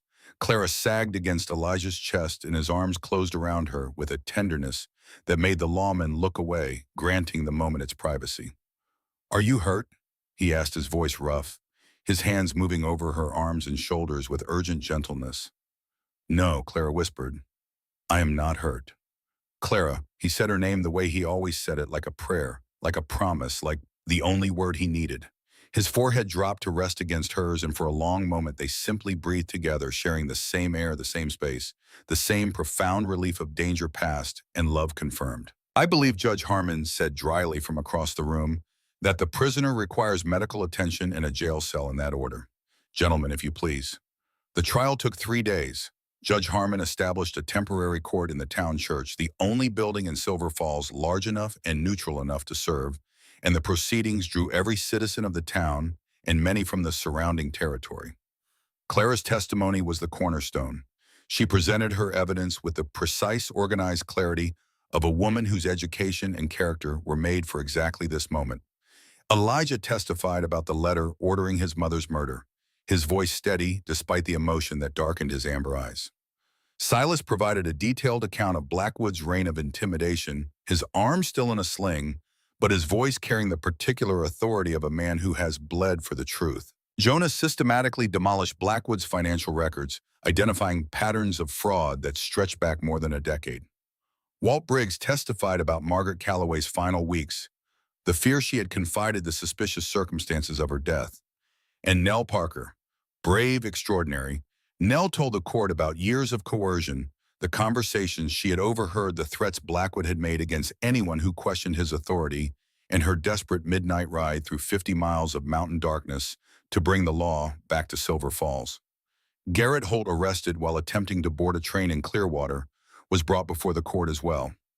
Faced with the weight of evidence and the prospect of a murder conspiracy charge, Holt turned on his former partner with the speed of a rat leaving a sinking ship. His testimony confirmed every detail of the land scheme and provided the final piece of the puzzle that Clara and the brothers had been missing: the fourth partner, the hidden conspirator whose identity Holt now revealed without hesitation.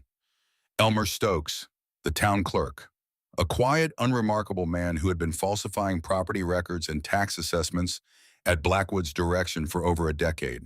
Stokes was arrested at his home, where deputies found a cache of documents that filled in every remaining gap in the conspiracy. Jonah's instinct had been right. The quiet man with access to every official record in Silver Falls had been the hidden foundation of Blackwood's empire, the man who made the paperwork lie. Judge Harmon's verdict was comprehensive. Jasper Blackwood was convicted of embezzlement, conspiracy to commit murder, and complicity in the death of Margaret Calloway. Life imprisonment at the Territorial Penitentiary. Garrett Holt received 15 years. Elmer Stokes received 10. The town funds stolen by Blackwood were ordered returned in full, with the school fund receiving priority restitution. When the verdicts were read, a sound rose from the crowd gathered outside the church. Not cheering exactly, but something deeper. The collective exhalation of a community that had lived under oppression for so long that freedom felt like breathing fresh air after years underground. The weeks that followed carried the particular sweetness of a world being rebuilt. A new town council was elected, genuinely elected, for the first time in years. Clara's school was officially established in the repurposed meeting hall with proper funding and a growing enrollment. The Henderson family donated a bell, and the sound of it ringing on Monday mornings became one of the defining sounds of the new Silver Falls. On a Saturday afternoon in late September, when the Wyoming mountains were at their most spectacular, the aspens turned to gold, the sky an impossible blue, the air carrying the first crisp promise of autumn. The townspeople gathered in the meadow behind the Calloway Ranch for a wedding. Clara wore a white dress, simple and elegant, sewn by Nell from fabric ordered from Denver. The cameo brooch sat at her throat, and Margaret Calloway's letter, still unopened, was tucked against her heart. Her honey blonde hair was loose the way Elijah liked it, crowned with a circlet of wildflowers that Emmett Parker had picked that morning, with a solemnity that suggested he understood the importance of his task. Elijah stood at the makeshift altar that Jonah had built, and Silas had decorated, wearing new clothes that fit his massive frame properly for once. His amber eyes never left Clara as she walked toward him across the meadow, and the expression on his face open and vulnerable and radiant with a joy he had never before allowed himself to show, made every person present feel they were witnessing something sacred. Silas stood at his right, his wounded shoulder healed, his grin enormous, his eyes suspiciously bright. Jonah stood at his left, his spectacles catching the afternoon light, his gentle face luminous with happiness. Walt Briggs, fully recovered, stood as witness, his weathered face showing more emotion than most people had seen in 55 years. Nell Parker, radiant in a blue dress Clara had helped her choose, served as Clara's attendant. Beside her stood Emmett, proudly carrying the rings on a small cushion. Judge Harmon, who had returned specifically for the ceremony, spoke of courage, commitment, and the particular grace of love found in unexpected places. "Do you, Elijah Thomas Calloway, take this woman as your wife?" "I do," Elijah said, and his voice, usually so carefully controlled, broke on the second word. "Do you, Clara Marie Whitfield, take this man as your husband?" "I do," Claire said, and meant it with every fiber of her being. When they kissed, the meadow erupted. Silas gave a war whoop that echoed off the mountains. Jonah wiped his eyes and did not pretend otherwise.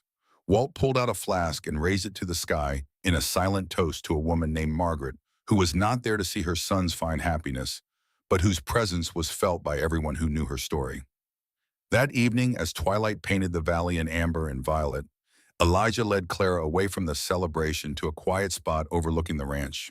The mountains stood dark against the first stars. "Happy?" he asked, his arm around her waist. "Completely," Clara replied, "though I still cannot believe how much has changed since I stepped off that stagecoach." From his pocket, Elijah produced a small leather-bound document, the ranch deed newly issued with both their names inscribed. "This land is ours," he said. "Together, built this with our own hands." Clara took the deed and touched the ink of her new name, Clara Calloway. "When I carried you out of that saloon," Elijah said, his voice low and rough with emotion, "I did not know I was carrying my future in my arms. And when you set me on my feet," Clara replied, rising on tiptoe, "I did not know I was standing on the ground I had been searching for my whole life." He kissed her gently, and the first stars appeared above the mountains, and the sounds of the celebration drifted up from the meadow on the evening breeze. The door of their cabin closed softly behind them. Outside, the first snow of the season began to fall light and quiet, covering the valley in white. The next morning, Clara opened Margaret Calloway's letter. She sat in the bedroom that had been Margaret's and was now hers, the sunrise filling the room with golden light. Elijah was already outside. She could hear the familiar rhythm of his axe, and the cabin smelled of coffee and wood smoke and home. The letter was written in Margaret's neat, expressive hand, the same hand Clara had come to know from the journal, and the date at the top was 5 years before Margaret's death, a time of quiet reflection about the life she had built and the future she hoped for. "To the woman who will love my sons," Margaret wrote, "if you are reading this, then my boys have found someone to complete what I began. I do not know you, but I know what you are. Brave enough to come west, strong enough to stay, and wise enough to see that these mountains and these men are worth the hardships of frontier life." The letter continued with practical advice about the ranch, the garden, the best way to keep 3 stubborn men from working themselves into the ground. But woven through those practical details was something deeper, a mother's love letter to the future. A woman's voice reaching across time to assure another woman that the path she had chosen led somewhere good. "Love them well," Margaret wrote. "They are rough, my boys, and they will try to carry every burden alone. But they have their father's heart, loyal, true, and deeper than they will ever show. Let them protect you because it is their nature. But do not let them diminish you because that is not what you came here for. You came here to build something just as I did. Build it well and build it together." Clara read the letter twice. Then she held it against her heart and wept, not from sorrow, but from the overwhelming rightness of finding herself exactly where a woman she had never met always hoped she would be. She shared the letter with the brothers that evening. Elijah read it in silence, his jaw working, his eyes bright with tears he would not shed. Silas read it and laughed, the surprised, aching laugh of a man caught off guard by tenderness. Jonah read it and simply said, "She knew. She always knew someone would come." 25 years passed the way a river passes over stone slowly, and with great purpose, wearing away what is rough and leaving behind what is smooth and enduring. The Calloway Ranch prospered beyond anything Clara or the brothers had imagined. The coal deposit beneath their land proved valuable, But Clara, drawing on the business acumen she had developed as a governess managing the Ashford household accounts, was advised against selling the mining rights outright. Instead, they negotiated a partnership that allowed them to retain ownership of the land while sharing in the profits. The arrangement made them wealthy by frontier standards, though the Callaway way of life changed remarkably little. There was still wood to be split, and cattle to be tended, and fences to be mended, and the brothers approached prosperity the same way they approached everything else, with honest hands and measured words, and the steady conviction that the things worth having were the things you built yourself. The school in Silver Falls grew along with the town, housed now in a proper building with 2 classrooms and a small library that was Clara's particular pride. She still taught the older students her passion for education, undimmed by time, her belief in the transformative power of knowledge, as fierce and certain as the day she had first lifted her chin and told Elijah Calloway that children deserve better. Nell Parker, who had completed her own education under Clara's guidance, taught the younger children. Her courtship with Jonah had been slow and quiet, built on shared books and gentle conversation, and the deep recognition of 2 people who had both survived hardship and emerged with their kindness intact.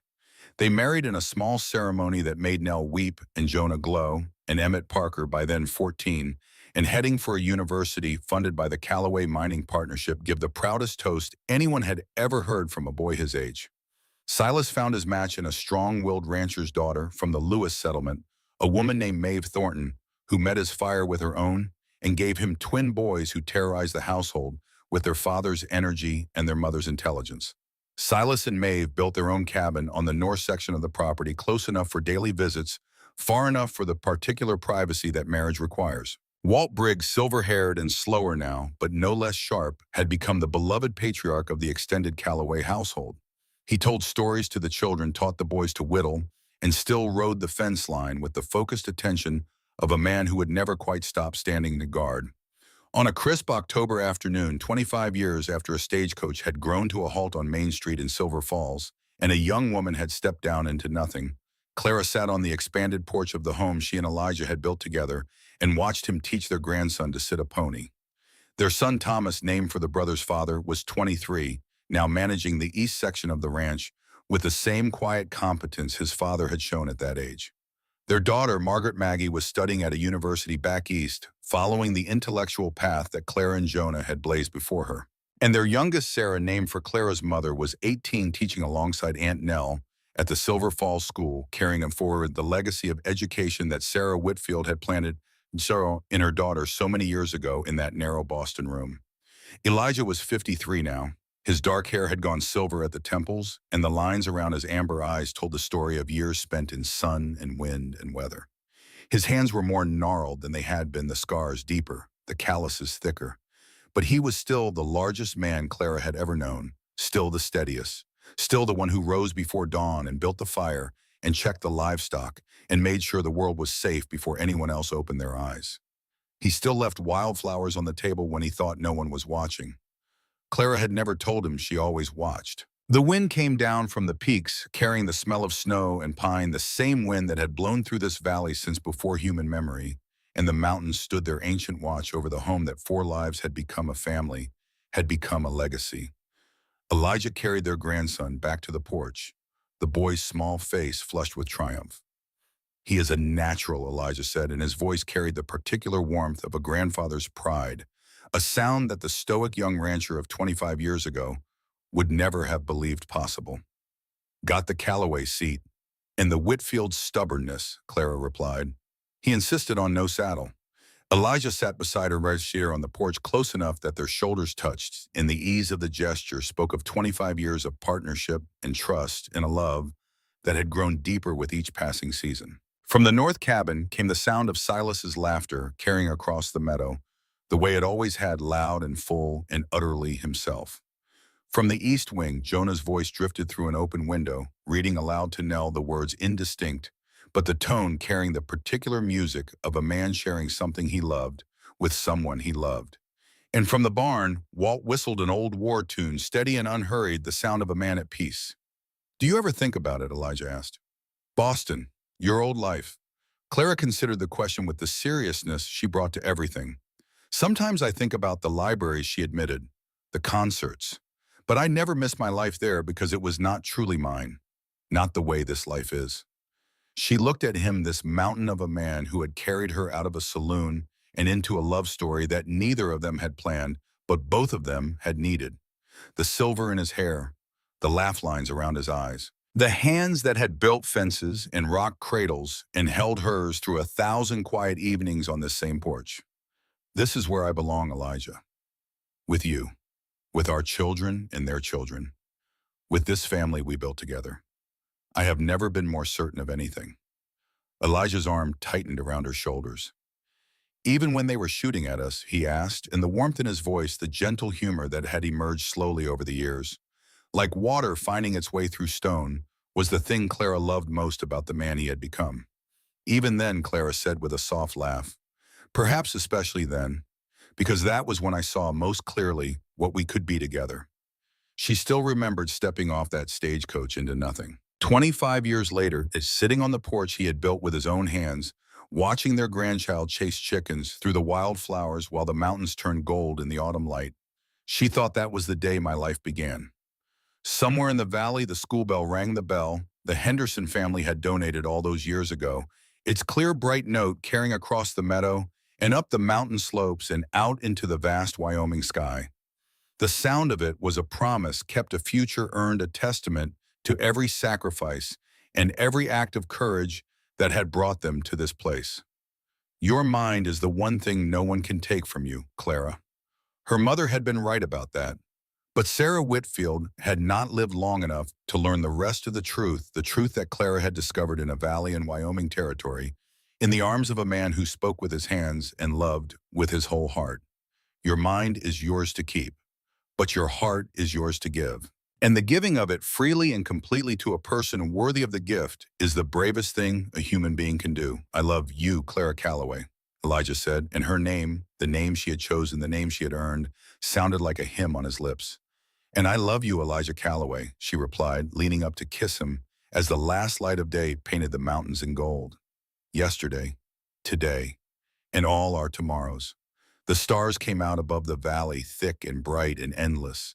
The same stars that had blazed over Clara's first night in Margaret Calloway's room, the same stars that had watched over the siege and the trial and the wedding and the births and the seasons turning one into another into another.